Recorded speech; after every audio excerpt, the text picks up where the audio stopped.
Вашиот брз одговор ја покажа силата на солидарноста која е главната карактеристика на нашиот сојуз. Трагедијата во Кочани ја покажа важноста на заедништвото.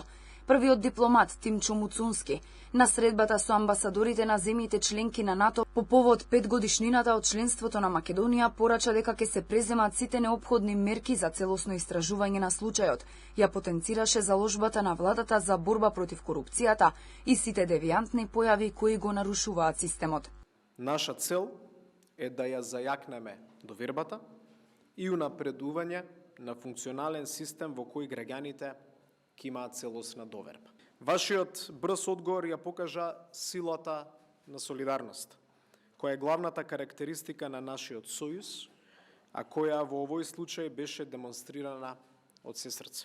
5 години во НАТО, според Муцунски, внесува оптимизам, ја продлабочува соработката и го претвора регионот во синоним на стабилност, развој и економски просперитет. Заеднички ги препознавме вредностите кои не обединуваат и важноста на реформите кои ни овозможија да придонесеме во најмокната политичко-воена алијанса. Нашето членство во НАТО внесе оптимизам и има позитивни импликации врз регионот. Во соработка со нашите соседи, заеднички придонесовме во создавањето на нова политичка динамика заснована на добрососедска интеракција.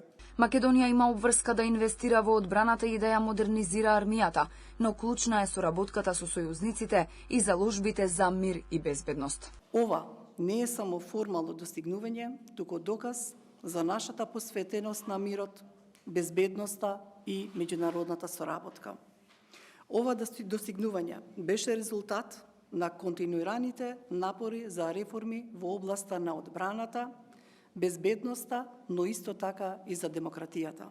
Македонија стана членка на НАТО на денешен ден пред 5 години. Патот беше долг и трнлив со многу барања и уцени од нашиот јужен сосед.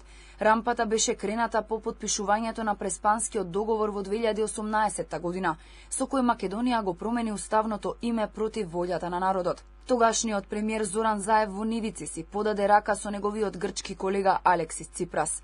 Тогашните министри за надворешни работи на двете земји, Димитров и Кодзијас, ставија параф на договорот, со кој се реши 25 годишниот спор со Грција. Влеговме во алијансата, но не и во Европската унија, како што беше ветувано.